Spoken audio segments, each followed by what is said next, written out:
texto sagrado diz: temos, porém, este tesouro em vasos de barro, para que a excelência do poder seja de Deus e não de nós. O que é um vaso de barro? É um instrumento vazio, de barro, frágil. Ele não é como ferro, metal ou bronze. O barro se espatifa à toa. Basta cair da mão do oleiro e pronto. O barro ainda cru é inconsistente a pressões. Ele não tem história que o sustente como objeto. O barro não tem valor e não é o objeto de desejo nem de disputas. Não há guerras entre nações do mundo por causa de barro. Por causa do ouro, sim. Petróleo, sim. Mas barro não é a realidade. Só o oleiro pode agregar valor ao barro, fazendo do barro um vaso, algo de valor. O barro não tem vontade própria e o barro precisa de um acontecimento, chuva, deslizamento, para sair do anonimato, do barranco. Se alguém não tira do barranco, o barro continuará sendo barro para sempre. Precisamos aprender que na nossa vida espiritual, Deus valoriza mais o tesouro da sua graça do que os meros barros que somos nós, do que aquilo que queremos fazer para Ele. Esse é o problema que Paulo nos apresenta no serviço a Deus. Não somos e jamais poderemos ser vasos de porcelana. E Paulo é extremamente a pessoa certa para falar sobre isso, porque ele poderia, humanamente falando, se fazer de vaso de porcelana. Lembrem-se de que ele estudou aos pés de Gamaliel, que foi um judeu rabino, sábio, doutor da lei, membro do Sinédrio. Ele era o líder da escola dos fariseus. Ele era um homem temente e reverente diante da lei. Esse homem sábio foi o mestre do apóstolo Paulo, conforme vemos em Atos.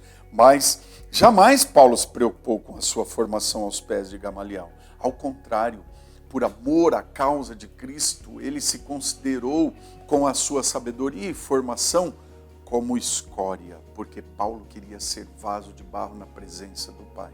O texto afirma que o tesouro é mais importante do que os vasos de barro. Portanto, as nossas falhas nascem da preocupação com os vasos de porcelana e não com o tesouro do reino. Por isso, o que Glênio Fonseca afirma é algo para pensarmos de maneira séria. Está se tornando cada vez mais óbvio que o maior perigo para a humanidade não é a fome, nem o câncer, mas o próprio homem. Se Deus não salvar o homem do seu egoísmo teomaníaco, ele destruirá a terra e a humanidade. O tesouro, as boas obras, a graça, a cura, a libertação, o coração, o perdão, tudo isso era a preocupação maior do apóstolo Paulo, igualmente a Cristo. Paulo se importava com a verdade, com a vida, com o encontro com Deus majestoso que operava na vida dele apenas como vaso de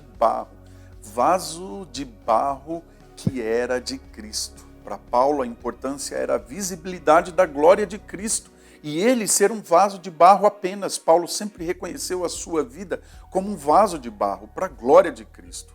Portanto, a mensagem que anunciamos não pode ser jamais sobre nós, e sim sobre Deus. Devemos anunciar aquilo que Deus faz, não nós.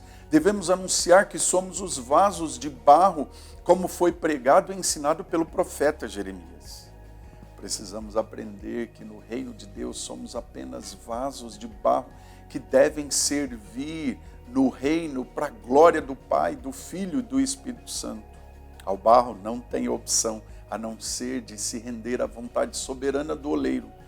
Se não reconhecermos nossa fragilidade e nos quebrarmos na presença do Senhor, passamos a buscar uma glória tão somente humana e jamais divina. Ore comigo.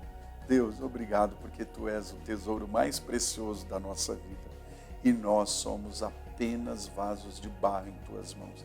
Tira qualquer soberba do nosso coração que nos faz pensar em ser mais do que vasos de barro.